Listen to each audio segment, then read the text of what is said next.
하나님의 생각은 우리의 생각과 다릅니다 라는 제목으로 하나님의 말씀 증거하도록 하겠습니다. 오늘 본문 말씀을 간략하게 설명을 드리자면요, 이집트에서 탈출한 이스라엘 백성들이요, 드디어 가나안 정복을 앞두고 있는 상황이에요. 이때 여기서 보면요, 가나안, 하나님께서 이들에게 가라고 명령하신 가나안이 어떤 곳입니까? 하나님께서 이들에게 가나안이 어떤 곳이라고 말씀하셨습니까?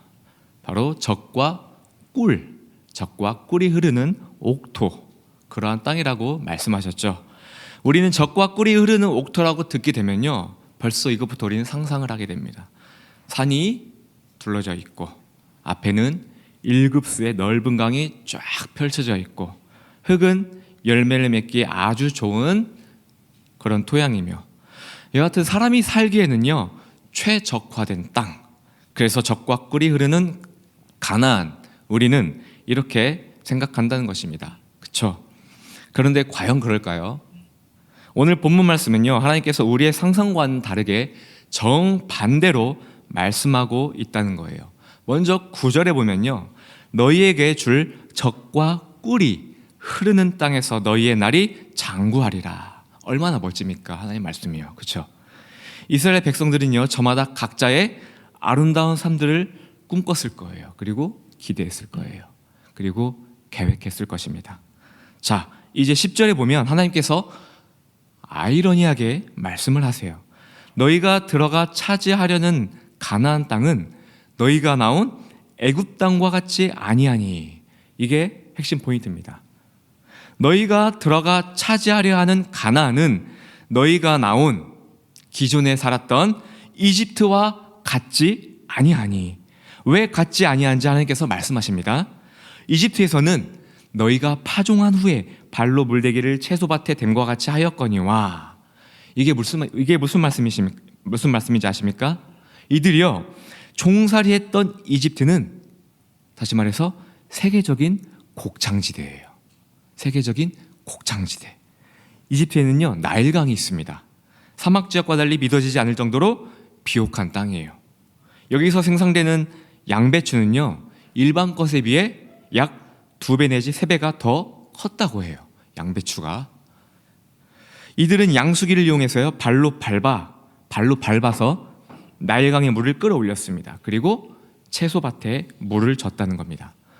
충분한 양의 물과 충분한 양의 햇빛이 공급되니 거기에다가 토양까지 좋으니 채소들이 일반 것에 비해 2~3배는 훨씬 크게 자랐다는 거예요.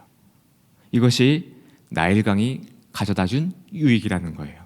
그러면서요 11절에 보면 하나님께서 또 다른 땅 가나안에 대해서 말씀을 하십니다.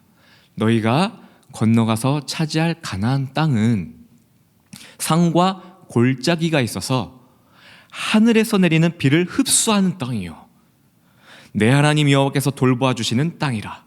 연초부터 연말까지, 다시 말해 1년 내내 하나님 여호와의 눈이 항상 그 위에 있느니라. 여기서 말하는 골짜기는요 물이 흐르는 계곡을 말하는 게 아니에요. 하나님이 말씀하신 골짜기는요 물이 없는 산과 산 사이에 움푹 패인 지형을 말하는 거예요. 이것이 골짜기라는 겁니다. 여기는요 강도 없습니다. 그냥 아무것도 없어요. 산과 골짜기뿐입니다. 여러분도 잘 아시듯 사람이 살아가기 위해 필요한 절대적인 것이 무엇입니까? 바로 물이겠죠. 물. 가나안에는요 물이 없었습니다. 하나님은요 이 이스라엘 백성들에게 여기가 젖과 꿀이 흐르는 땅이라고 말씀하셨다는 거예요. 아이러니하지 않습니까? 여기는 오직 하늘에서 내리는 비만 흡수하는 땅이래요. 땅에 있는 물을 길어서 농사를 짓는 것이 아니라 오직 하늘에서 비를 내려줘야지만이 농사를 지을 수 있는 그런 땅이라는 거예요. 그런데 성도 여러분, 하늘에서 내리는 이 비가 말입니다.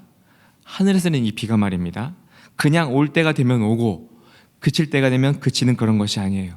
또는 기우제를 들여서 비를 내리게 하는 그런 미신적인 것도 아니에요. 이 소중한 비를, 이 단비를 내리게 하는 방법은요, 우리 하나님께서 본문 말씀 13절에 명확하게 말씀하셨습니다. 내가 오늘 너희에게 명하는 내 명령을 너희가 만일 청종하고 너희 하나님 여호와를 사랑하여 마음을 다하고 뜻을 다하여 섬기면 너희의 땅에 이른 비 늦은 비를 적당한 때에 내리시리니. 아멘. 날씨의 주관자가 하나님이라는 거예요. 이들이 하나님의 말씀을 청종하고 하나님을 마음을 다해 사랑하면 하나님께서 적당한 때에 이들에게 비를 주신다는 거예요. 거기에 더해서 이들의 곡식, 포도주, 기름이 풍성해진다는 것입니다. 또 가축을 위하여 들에 풀도 나게 하시고 또 이들이 먹고 배부를 거라고 약속하셨다는 것입니다. 오늘 본문 말씀을 통하여 우리는요, 우리의 생각과 하나님의 생각이 완전히 다르다는 것을 알 수 있어요. 우리에게 있어 적과 꿀이 흐르는 땅은요, 가나안이 아니에요. 우리에게 있어 적과 꿀이 흐르는 땅은 바로 이집트입니다. 이집트, 애굽. 왜 그렇습니까? 나일강이 있습니다. 넘쳐나는 물이 있다는 거예요. 언제든 양수기를 이용하여 발로 밟아 물을 끌어올려 곡식을 재배할 수 있다는 겁니다. 얼마든지 나의 노력으로 먹을 것을 얻을 수 있다는 거예요.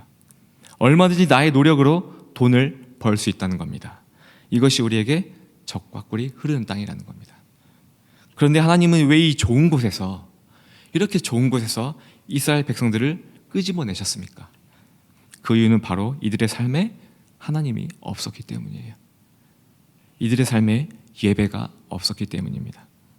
하나님이 없는 이곳 이집트는요, 하나님에게 있어서 최소한 저주의 땅이라는 거예요. 하나님을 의지하지 않아도 얼마든지 나의 노력으로 먹을 것을 해결할 수 있고, 하나님을 의지하지 않아도 얼마든지 나의 노력으로 성공할 수 있는 이들이요, 바라보고 있는 것이 무엇입니까? 이들이 섬기고 있는 것이 무엇입니까? 태양신이죠. 각종 우상이죠. 또는 자기 자신의 명예죠. 권력이죠. 돈입니다. 쾌락입니다. 하나님은요, 자신이 그분이 택한 백성, 이 이스라엘 백성들을 이집트에서 끄집어내셨습니다. 그리고 적과 꿀이 흐르는 가나안으로 인도하셨습니다. 여기서 우리는 실망합니다. 에게 뭐야? 적과 꿀이 흐른다고 하셔서 나일강보다 몇 배는 더 큰 강이 있을 줄 알았는데 산과 골짜기 뿐이잖아. 성도 여러분, 하나님이 말씀하신 적과 꿀이 무엇일까요? 하나님을 떠나 나의 노력으로 이루어낸 성과들, 나의 노력으로 이루어낸 성공의 업적들, 이러한 것들은요, 하나님이 마지막 최후의 심판대 앞에서 다 불로 태워버리신다고 말씀하셨죠. 어디에? 고린도전서 13장에. 이것은 우리에게 진정한 적과 꿀이 될 수 없다는 거예요. 고린도전서에 보면요, 우리의 공적을 불로 태웠음에도 오히려 더 빛이 반짝반짝 나게 되는 것이 있다고 말씀합니다. 그게 뭘까요? 바로 하나님의 은혜를 알고 그 은혜 가운데 살아가며 이루어낸 공적들이에요. 이러한 업적만이요, 불에 타지 않고 남는다고 말씀하였어요. 이것으로 우리는 칭찬을 받고 상급을 받게 된다고 말씀했다는 거예요. 다시 본문 말씀으로 돌아와서요, 하나님이 말씀하신 적과 꿀, 다시 한번 묻겠습니다. 하나님이 말씀하신 적과 꿀은 무엇일까요? 그것은 바로요, 하나님이 주시는 은혜로 살아가는 거예요. 하나님이 주시는 은혜로 살아가는 거예요. CCM 찬양 중에 오직 예수뿐이네, 오직 예수님만 바라보고 예수님만 붙들고 사는 것, 이것으로 인해 우리가 은혜를 입고 하나님의 돌보심 속에서 살아가는 것. 우리는 가지죠. 예수님은 나무입니다. 가지가 나무에부터 양분을 공급받고 살아가는 것, 이것이 바로 하나님이 말씀하신 적과 꿀이라는 거예요. 영원히 없어지지 않을 적과 꿀이라는 거예요. 우리를 살리는 적과 꿀이라는 거예요. 하나님의 이들이요, 스스로의 노력으로, 이스라엘 백성들이 스스로의 노력으로, 하나님을 떠나서 스스로의 노력으로 이룰 수 없는 척박한 땅 가나안으로 인도하셨다는 겁니다. 왜일까요? 그래야 하나님을 의지하기 때문에, 그래야 하나님의 말씀에 귀 기울이기 때문에요. 하나님을 의지하지 않고는 도저히 살 수 없는 가나안 땅이기 때문이에요. 사랑하는 성도 여러분, 말씀을 맺겠습니다. 이 말씀을 각자 자신에게 주신 말씀을 믿고 적용하시길 바랍니다. 사면이 막혀 고난 가운데 계신 성도님들이 계시다면요, 이 새벽에 오히려 감사 기도를 하나님께 올리시길 바랍니다. 여러분을 사랑하시기 때문에, 여러분을 건지시려 하나님은 고난을 잠시 허락하셨을 겁니다. 그래야 하나님을 바라보고, 그래야 하나님 말씀을 듣고 구할 것이기 때문이에요. 또한 하나님을 모르는 세상 사람들이 승승장구한다고 하여 부러워하지 마십시오. 나는 예수님을 잘 믿는데 왜 이리 지지리도 복이 없을까? 낙심하지 마십시오. 오늘 본문에서 보아 알듯이 하나님을 떠나서도요, 스스로의 노력으로 얼마든지 잘 살고 성공할 수 있습니다. 그러나 하나님은 그들에게 진노하셨습니다. 그리고 저주를 내리셨습니다.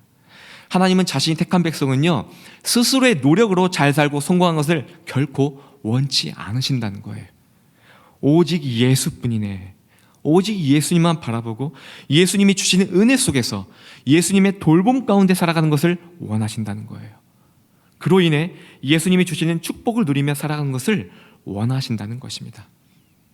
예수님을 믿고 하나님의 자녀가 되었다는 것, 예수님을 믿고 하나님의 자녀가 되었다는 것, 오늘 본문 말씀에 비추어 적용해 본다면요, 이것입니다. 바로 예수님을 믿기 전에는 삶의 모든 문제를 나의 노력으로 풀어왔다면, 이제 예수님을 믿은 후로는 나의 일거수일투족, 사사로운 모든 것을 하나님께 기도로, 하나님 어떻게 할까요?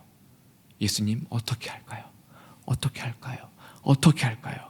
묻고 의지하는 삶, 오직 하나님께만 초점을 맞춰 살아가는 삶, 이것이 저와 여러분들에게 바라시는 하나님의 뜻이라는 겁니다. 이 새벽에 주신 말씀 붙들고 우리 모두가 믿음의 경주에서 승리할 수 있기를 예수님의 이름으로 축복하고 기도드립니다. 우리 이 시간 오직 예수뿐이네 찬양으로 신앙 고백하고 기도하도록 하겠습니다.